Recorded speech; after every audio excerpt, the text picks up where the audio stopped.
And welcome up to the second floor of Duncan Student Center for another edition of Shamrock Sports. We are so pleased to be with you here on the backside of fall break alongside Fiona Murray and Trey Cody. I'm Tyler Reedy, and hey, this might be the best tie game we've had all year on the set. I think it has to be. We were covering all our bases here. We have a lot of variety. Yeah, no question about it. And hey, we're going to celebrate by talking about two sports that cannot tie here today. Basketball and football on the docket. Kean Bagenstills will join us later on to talk about the Irish football team, ranked 8th in the nation and on their second bye. But hey, let's start with a team ranked number 6 in the country going into their season. Notre Dame women's basketball getting underway on Monday, 5 p.m. against Mercyhurst. Expectations are high, Fiona. What can this team achieve? Let me just say, first of all, I am so excited for basketball to be back. I cannot wait. I've always watched college basketball from afar. Was up till like 5 a.m. watching March Madness last year. It's nice to be able to, have a sleep schedule and March Madness. But Notre Dame, this women's team, Olivia Miles returning after an ACL tear. It's so very close to national championship level. I don't know if it's quite there, but it's going to be a great year. I'm going to be an optimist. This team has every single tool they need to win a national championship. I'm not going to give a guarantee, obviously, but they're so good. You're returning one of the top 5 players in the country in Hannah Hidalgo. You're getting Olivia Miles back, who's coming off an ACL injury. You had a great transfer class. You have a very strong freshman class as well. There's some injuries, so who knows how that's going to go, and there's a lot of teams. And when you're trying to predict national championships in March Madness, it's impossibly difficult. But there's nothing about this women's basketball team that tells me they don't have what it takes to get it done. And a big piece of that potential for Notre Dame, the reigning ACC Freshman of the Year, one of the top players in the country, no matter who you ask, Hannah Hidalgo going into her sophomore year. She's a candidate for the Wooden Award. Can she win it, Trey? Why not? It's just like my national champion pick. She has every tool. There's no reason she should not be a front runner and a strong contender. She's ranked 3rd. She has the 3rd best odds behind some other very strong players. She's at plus 850. I would hammer that. I think you're getting great value there. She averaged 22 points a game last year, 6 rebounds, almost 6 assists, and over 4.5 steals. Over 4.5 steals is so impressive. That is so difficult to do. She was the best defensive guard in the country. Oh, and at the same time, she had the keys to the offense and ran a fantastic offense as well. I think that she has every tool. She has every ability. She might have a bit of a lesser role this year with some other really good players on the team now, but I think that this team will go as she goes, and I think this team's going to be really good. She has every potential to win the Wooden Award. But, Fiona, even with Caitlin Clark gone, there are good players around the country, too. There are incredibly good players around the country. You mentioned she is 3rd in sort of preseason odds. I think the 2 players above her, Paige Beckers and Juju Watkins, are unfortunately a little too likely to, win out in their odds. I think having Olivia Miles back will be great for the team, but the problem is it might not be great for her individual performance, meaning an award might not be in the offing, but I think a better season is. Okay, we'll see what happens. And hey, Hannah Hidalgo's not the only candidate on this Irish team. This is a team loaded with star power. You bring back Olivia Miles, finally returning from her ACL injury. Maddie Westbeld and Sonia Citron are back at the forward and guard positions, respectively. It's a question of whether those 4 can stay healthy. Already some issues arising among the team this year, but if they're all out there together, it's going to be a challenge for other teams, but it'll also be a challenge, Fiona, for Notre Dame to manage all of that star power. We saw it with LSU last year. It can be tough. Talent is a great thing to have on your side, and you can't do anything without talent. But that being said, sometimes, especially when it comes to point guards and sharing the ball, like you have 2 of the best point guards in America here. That being said, you only have 1 basketball. Both players have just incredible stats there. Like Miles, 14.3 points in her last season. Hidalgo, 22 last year. 22 in your freshman year. I don't think we quite appreciate that as much as it needs to be. It's just incredible what these players have been able to do. But together, I think we might have a rough first few months. I think the non-con games we might suffer a little, but going into March, I'm a little more confident. Trey, one thing that can help out the Irish in terms of managing all the star power, you bring in some new faces as well, get them into the mix, and maybe that helps spread the wealth around. You've got 2 really strong transfers, players that were all conference first teamers, Liza Carlin from Marquette, Leah Tu King from Pitt. Yeah, this was a fantastic transfer class, really, really strong. And it's going to add a lot of depth at the wing position to this team that I think is going to be really important down the stretch. And a lot of injuries right now. We're missing Maddie Westbeld. Liza Carlin just had an ankle injury the other day. So who knows how that's going to play out. But I am super excited to watch this team. Liatu King, I'll start with her. Pitt transfer, she was the most improved player in the ACC a year ago. She averaged 18 points a game, up from 10 the year before. And she adds a great depth at wing position that this team needs. She doesn't shoot a whole lot. She didn't attempt a single three-pointer her entire career so far. I don't think that's going to change. But we don't need her to do that. She plays really, really well in transition. She's great defensively and can post up. Her strong suit is coming off screens, which I think is going to be really good with Hannah Hidalgo and Olivia Miles, both running offense that way.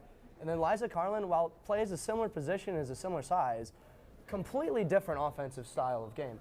She does a lot of pick and pops, which I think is another thing that's going to add a lot of variety to this offense. It's going to make them really hard to defend.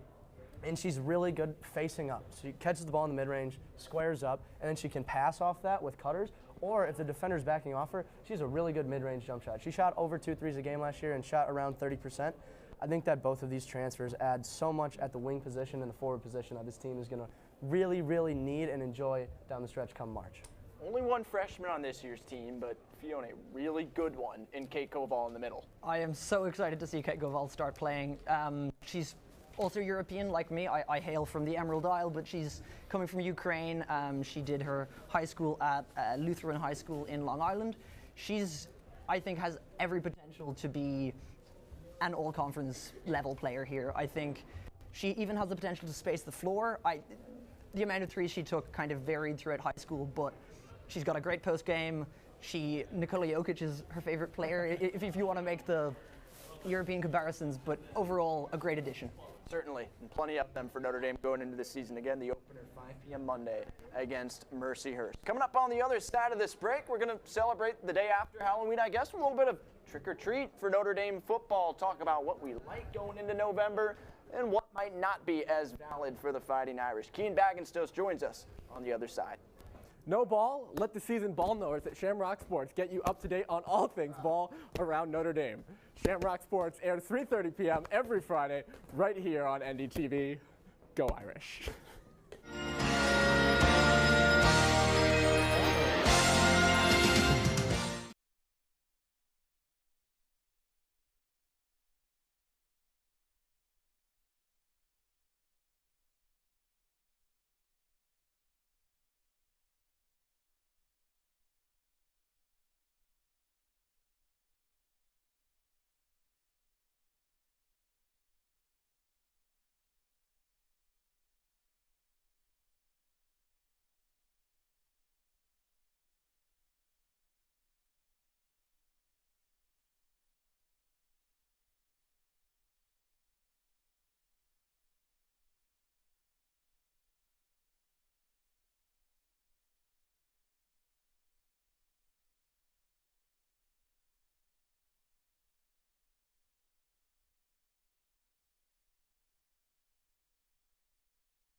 Welcome back to Shamrock Sports. Tyler Reddy alongside Kean Bagenstos, who joins us now to talk some Irish football. Kean, great to see you. It's going to be some trick-or-treat here the day after Halloween. And I guess to start, we need to specify what kind of treat we're talking about. What's your favorite Halloween candy? Cookies and cream Hershey's or Kit Kats. Either one, either one. And I was going to say, I don't like ties. Okay, all right. Can't go wrong with either of those. So we'll get it started here. Notre Dame football ranked 8th in the country going into November here. Irish on their second bye week after obliterating 24th ranked Navy last Saturday. And Kean, I'll give you a statement here. If you like it, if you think it's true, you'll say treat. If you don't, we'll say trick. So to start with here, Notre Dame's offense is now top 20 in the nation in terms of scoring output. They've officially arrived. Trick or treat? Definitely a treat because you look up to Miami, our passing game averaged 8.84 yards per game. But from Miami until last week, or from Miami to last week, we've averaged 11.36 yards per game. And as from 3 years of experience as a Notre Dame fan, I can say we've always had a tremendous run game, stone cold defense, but we've always struggled in the pass game. And from Miami until just this week, I feel we've had more, we averaged more passing yards against some better defenses. We had Miami, Ohio, surprisingly the 24th best defense in the nation. Louisville's number 73 in terms of pass defense. Stanford is number 122. Georgia Tech is 57, and Navy is 71. So definitely, we got improved passing yardage these past 5 weeks against some better defenses. So I definitely think our pass game is going, but in development. But the question is, will it pay off in the playoffs, and will it translate against some of these elite teams that we'll face potentially in December, January?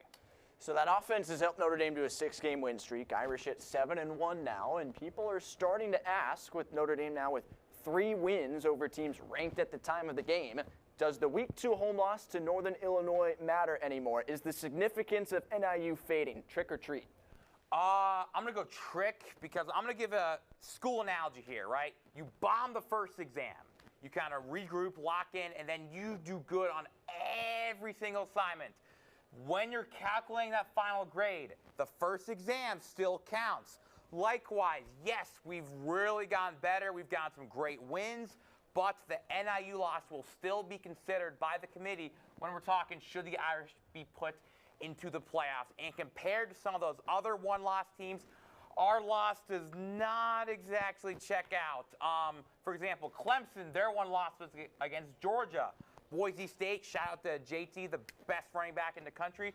Boise State's one loss was against Oregon. Georgia's one loss was against Alabama. And Tennessee's one loss was against Arkansas. And yes, Arkansas is unranked, but they're still in the SEC. And just losing to a MAC school does not pan out compared to some of the other one-loss teams that we're competing for the playoffs with. So we're really going to have to make sure we cannot lose another game. We got to make sure our play is crisp and clean, and we win in style. In the meantime, we await Tuesday night in the release of the first college football playoff rankings. Top 12 teams get in at the end of the season, but this is going to give us our first indication of where Notre Dame stands in the eyes of the committee. So, Kian, I'll raise you this. Notre Dame is inside that top 12 come Tuesday. Trick or treat? Definitely a treat, but in terms of yes, we're definitely a top 12 team, but to make sure we make the playoffs, I think we have some teams in other conferences that are some threats. We're going over to Big 12, ACC, and the Big 10. So for the Big 12, we have number 11, Iowa State. They're undefeated. They've had no ranked wins, but still undefeated inside the top 12. Then we have number 17, Kansas State. They're 6-1, and they won against Coach Prime, Shador, and Travis's number 23 Colorado Buffaloes by 3, and they lost to number 9 BYU by like 29 points. So, but they still had some ranked wins, and I feel that both teams are threats. So what we want to happen is in Week 12, when Iowa State and Kansas State play each other, we want Iowa State to take Kansas State out, and then BYU to take out Iowa State in the Big 12 championship. And then let's shift over to the ACC. We got number 11 Clemson. They're 6-1. Like us, they've had an easier schedule. They've had no ranked wins, but their one loss is against Georgia, which is better than our one loss. And we have number 18 Pitt, a big surprise this year, going undefeated, beating my Cincinnati Bearcats in Week 2, a blown fourth quarter. But Pittsburgh, like Clemson, they've had no ranked wins, but they have the opportunity to get some big wins because they'll play number 11 Clemson, number 20 SMU. So what we're going to want to happen in the ACC, Clemson and or SMU take out Pitt, and then in the ACC championship, let's have Miami take out Clemson, and then I think we should get in. And now in terms of competing in the playoffs, right now, according to the AP poll, we would play Tennessee, and Tennessee's definitely a weaker team, losing to Arkansas. So I feel our defense and run game will be able to dominate them. The question is, like I said in the first segment, will the passing game development be able to translate against a truly elite teams? All right, well, there's your roadmap right there. And let's hope in the spirit of trick-or-treat, some elite teams dress up as phonies this weekend, and Notre Dame continues to climb up those rankings. Coming up on the other side of the break, we'll hit you with some Friday headlines and preview the Notre Dame men's basketball season, which begins just 5 days from now. Welcome to Shamrock Sports. My name is Tyler Reedy, joined alongside Avery White and Cooper Van Driesch. And hey, we've got a great show on tap today as the anticipation is building, with Notre Dame football set to take the field once again tomorrow. I know. I'm looking forward to seeing how the Notre Dame offensive line comes out. Check up. Let's go. That position group will be critical for the Irish. Hey! That's and one. That's and one. Hey, I hate to be that guy, but we're kind of in the middle of something here. It's pretty important. We know you guys want to play too. I mean, we need 3 more. 3 more? Yeah, I've been waiting for this. Come on.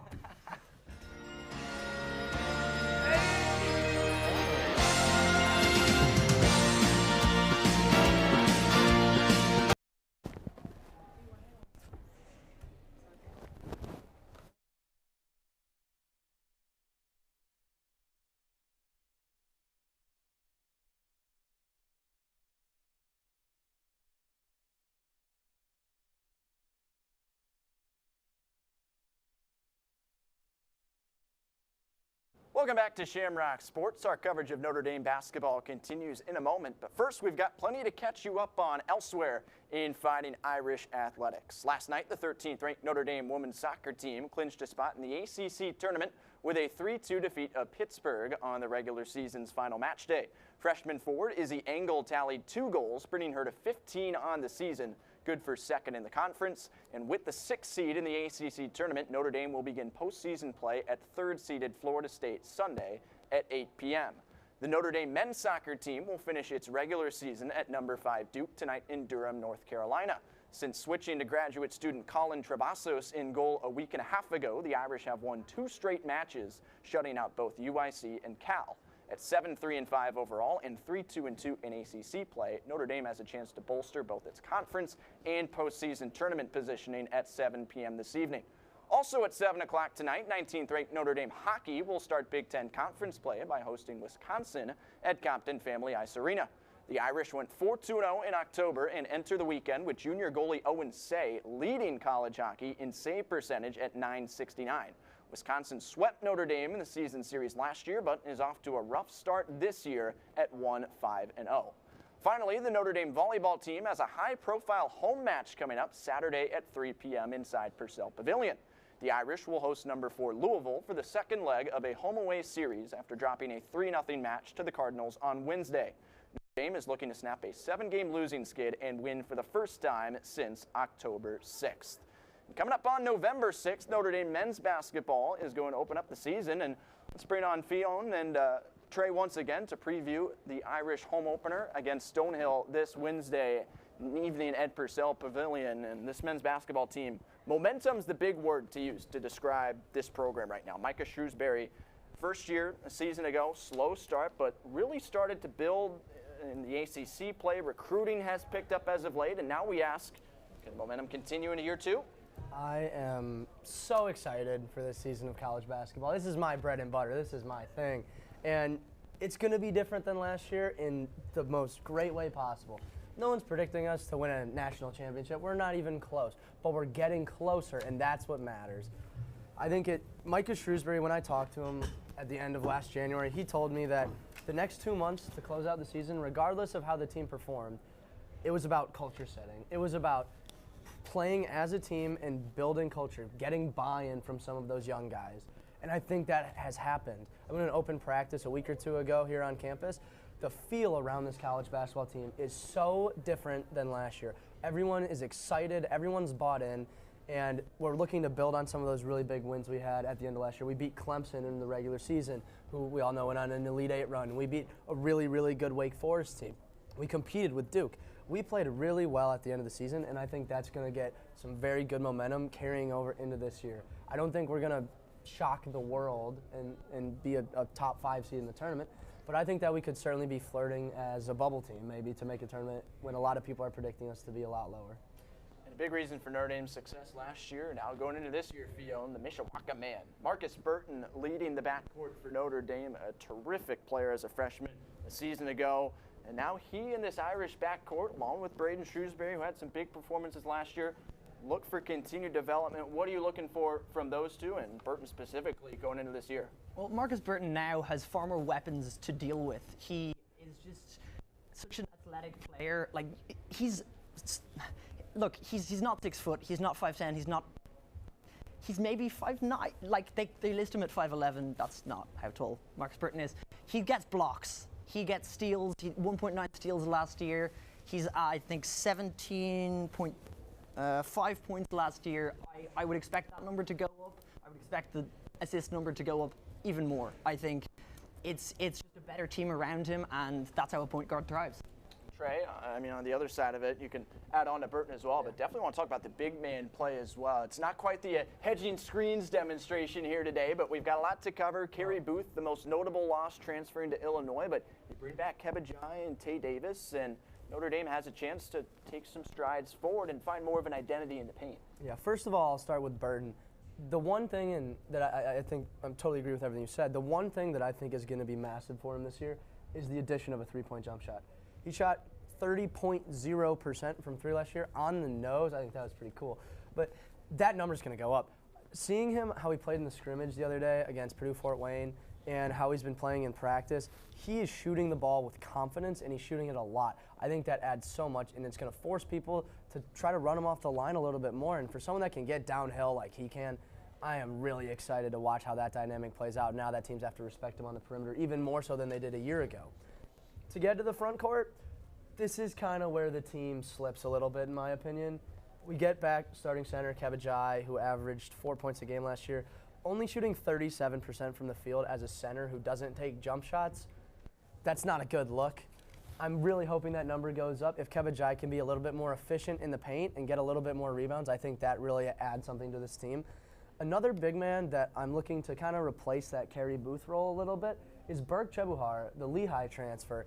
He can shoot the ball. He shot over 30% from three last year as a power forward. He's a 6'8" guy, so he's not going to come in and maybe replace Keba, but if we want to run a small ball lineup, he can definitely take some of those minutes at the 5. I think he's going to add some depth at the 4 and 5 that we didn't really have last year and replace a lot of that productivity from Booth.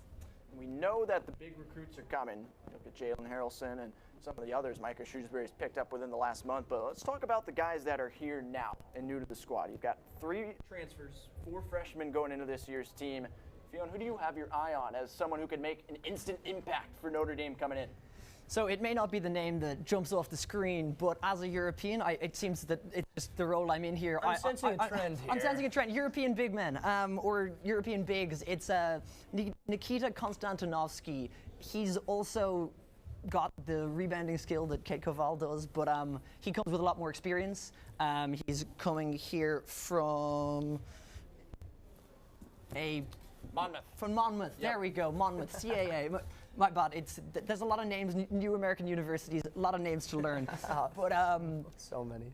Yeah. So he's got the rebounding skill and real intensity. I was at that open practice with Trey, and like my first time seeing the men's team at all in person. But I was just really impressed by the level of intensity he was playing at. He was a real culture setter there, and I think bringing in someone with that level of experience, going into lead guard Marcus Burton's second year, and the culture overall, I think definitely moved the team in the right direction. Trey, we'll move to you in a second. I just want to say hats off to Fiona. That was a 15-letter last name pronunciation. He just nailed it. Way to go, my friend.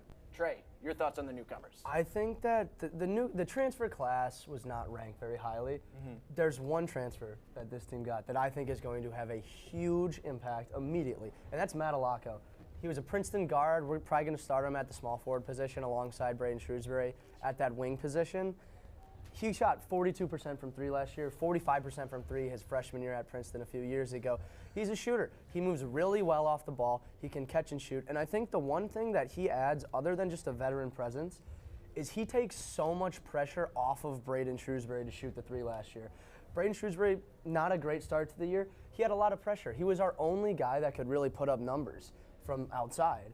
he got better as the year went on, as he got more confident and more comfortable. I'm looking forward to a big year from him as well. I think Matalako takes a lot of that pressure off so that Braden's not the only guy we're relying on to hit a big three in the clutch. Having Matt and Braden at that 2 and 3 position is really, really good. Matt's going to add a lot to this team from a veteran presence. There's a lot of freshmen too. Sir Muhammad, Cole Serta, Garrett Sundra, 3 4-stars. Sir Muhammad, the most highly touted of them. He's probably going to be our 6th or 7th man off the bench this year. They should have a role on this team. It's a young team. They add a lot. It's a bit of an oversaturated backcourt with some of the older guys, but I'm looking forward to seeing how this transfer and this freshman class can have an immediate impact come Wednesday. Yeah, Wednesday, 7 p.m. against Stonehill, the home opener for Notre Dame men's basketball and the season opener after an exhibition win at Purdue-Fort Wayne. Back on Wednesday. Coming up next after this break, we're going to talk schedule spooktacular. Look at some teams that could potentially haunt Notre Dame men's and women's basketball and just who we're excited to see the Irish square off against coming up this season. Keep it here in Shamrock Sports.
Welcome back to Shamrock Sports. We've moved out the desk to talk some scheduling here between Notre Dame men's and women's basketball. And starting with the women's team, this is a loaded non-con slate. You go to USC in the middle of November. You host Texas and UConn in the first half of December. And then, of course, there's the ACC, which is always one of the best conferences in women's college basketball. Trey, I'll go to you first. Who are you excited for, and who are you a little bit fearful of going into this year? Well, I think there's a lot of overlap there for me because I'm excited and nervous for UConn. That's a game I'll be calling on WVFI alongside my good friend Jake Irons, so make sure to check that out on December 12th. A little self-plug there, right? But I think that this UConn team, they're coming off a Final Four appearance, and they're getting back their lead scorer, Paige Beckers, who has the best odds in the country to win the Wooden Award. Hannah Hidalgo, one of her main competitors. UConn should be the Big East champion this year. They get a lot back, specifically with Paige, but then they also get a lot of newcomers. They have Allie Ziebel, a Wisconsin native. I love that. Another Wisconsin native, KK Arnold, returner who started at the shooting guard position for them last year.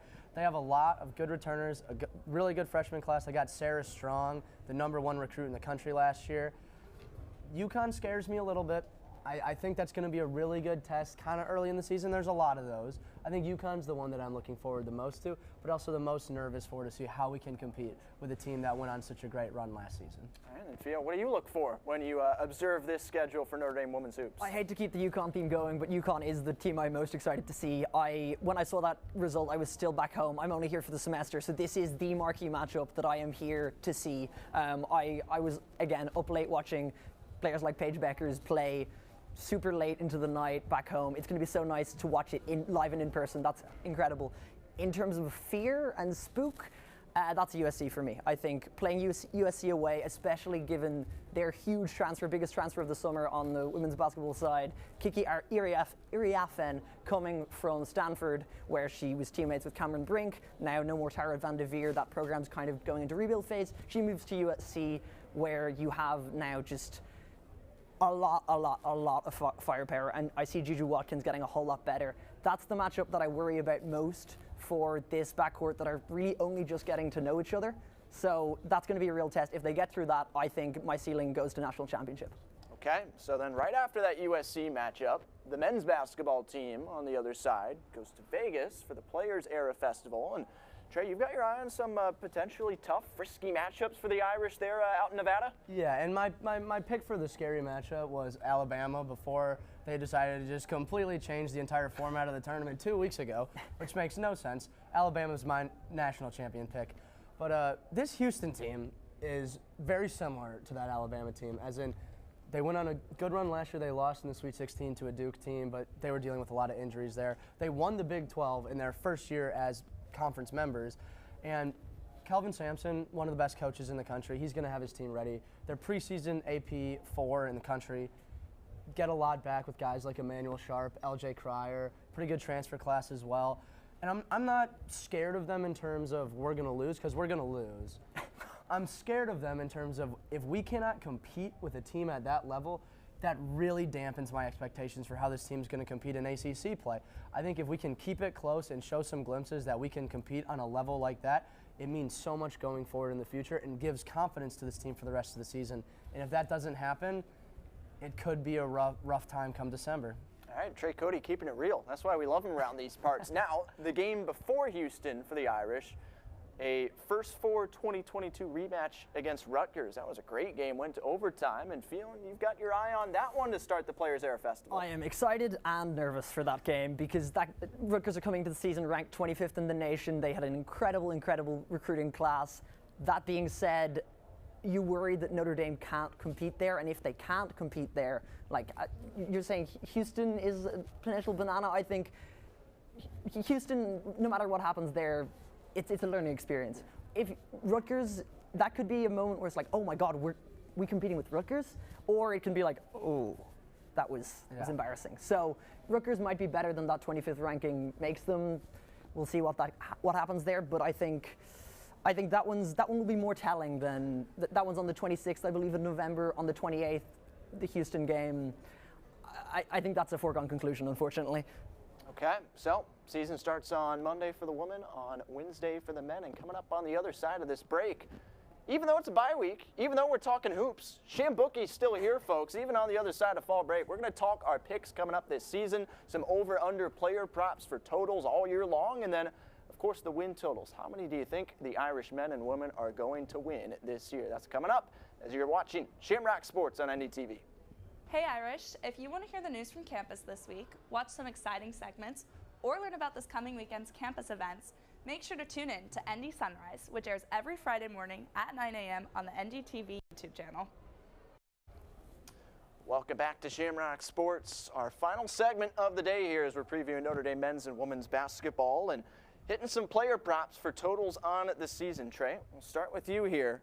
Marcus Burton, the man we highlighted earlier, over/under 5.5 assists per game. Over. This team got a lot of weapons offensively. I think that a lot of the reason he didn't average over 5.5 assists a game last year isn't because he wasn't being a good facilitator. It was more so people weren't making their shots. I think Matalaka, who I spoke ad nauseum about, is going to add so much. Braden Shrewsbury is going to be even better. I think people are just going to make more shots on this team, and he's going to continue to do a fantastic job of penetrating and dishing. Okay, Fiona, you in agreement? Completely. I think I couldn't have said it better myself. I think Matalaka is going to just increase the firepower that Notre Dame has. And, you know, after Christmas last year, Braden Shrewsbury was one of the best shooters in the nation. And even then, he ended up with 37% from three, which is an incredible mark as it is. So, that's an over. All right, the other outstanding sophomore guard we talked about earlier, Hannah Hidalgo. Her thing, not just assists, but steals. 4.5, over/under. Give it to me, Trey. Maybe I'm just an optimist, except for the Houston game. I'm picking the over here. She's never given me a reason not to trust her. She can do everything. She had almost 5 steals last game. I think she's just going to keep going up and up and up and get better. Because why wouldn't she? Why would I not believe? Okay. I think that Notre Dame guards will steal more balls this year than they did last year. That being said, that's just because Olivia Miles is joining the team, and she stole she had 1.9 steals a game in her last season healthy for Notre Dame. So I think overall, probably more steals for the team, less steals for Hannah Hidalgo, just less steals to go around. All right, you mentioned Olivia Miles. She's the final player prop here. Over/under 7 assists. Trey, what do you got for me? Here I'm going under. I'm going under. I'm not worried about there being too many cooks in the kitchen with this team. I think they'll be just fine on that front. There's enough ball to go around, and I think they're all going to play selfless. Hannah Hidalgo takes the ball up a lot. Olivia Miles averaged 6.9 assists in her last season 2 years ago. I think that number has to go down simply because of the addition of a ball-dominant guard in Hannah Hidalgo. I think she'll be great. I think she could be around that 5 or 6 mark, but I don't think she gets up to 7. Field? I agree, and also just having someone like Maddie Westbelt injured for the first little stretch of the season, you've just got less firepower there. I'd say, yeah, 5 or 6, but 7's a stretch. All right, last one here. The win totals. You can specify here whether you want to factor in the postseason or not, but put simply, starting with the men's basketball team, how many games are the Irish going to win this year? 19, not including postseason play. Okay. If we include the ACC tournament, I think this could be a 20-win basketball team, which is higher than most people are picking. Our non-conference outside of Vegas really is not that challenging. We played Georgia and Georgetown as the only 2 major conference opponents. I think we can beat both of them, even though they're both on the road. I have us going 8-3 in the non-con, and then I have us going 11-9 in ACC play, above 500 in ACC play for the first time in who knows how long. That'd be really special. We only played Duke once, we only played Carolina once, and we have 2 games against some of the weaker teams like a Boston College or Virginia Tech. I think that they could easily go 11-9 and be a 20-win team come March. All right, Fiona, you're going a tick lower? I seemingly am just less optimistic than Trey in most things. I think with 13-20 last year, I'm going to say 17-16 would be my overall thoughts. Okay, pretty close together, just below 20. We'll see how it goes. Now, we're both overshooting 20 here for women's basketball. Not a big surprise. Well Pushing 30. Trey, lead us off. Yeah, I am going a little bit less, but I'm also not including the postseason. Right. I think we're going to go 24-5 in the regular season, which is a very good record considering the schedule we have. We play USC, Texas, and UConn out of conference, and with some early season injuries, who knows how that ends up. Those could be 3 losses. I hope not, and I don't think so, but they certainly could be. And then the ACC is probably the best conference in women's basketball this year with a lot of ranked teams. We play a lot of really good opponents like a Louisville, like a Virginia Tech, like a North Carolina. It's just really hard to consistently be really, really good in the ACC. I think we're going to stumble a few times, but I think overall 24 wins before that ACC tournament tips off. Now, Fiona, you are factoring in the postseason, and you've got a big number too. It's 29. I'd say regular season, I'd be in agreement with that sort of 24 figure, but I think hopefully heading towards another ACC championship and continuing on from there, overall prediction, I would say Final Four, Elite 8, hopefully on the Final Four, maybe even National Final. Okay. Trey, you want to take us home? You have another thought here on an upcoming game. I do. And it's Shambookie, my favorite segment. And we are kicking it off right away. Season opener on Monday. Give me Baylor plus 4.5 in Spokane against Gonzaga for a top 10 matchup on the men's side. Hammer Baylor plus 4.5 if you want to make some money. We're starting early.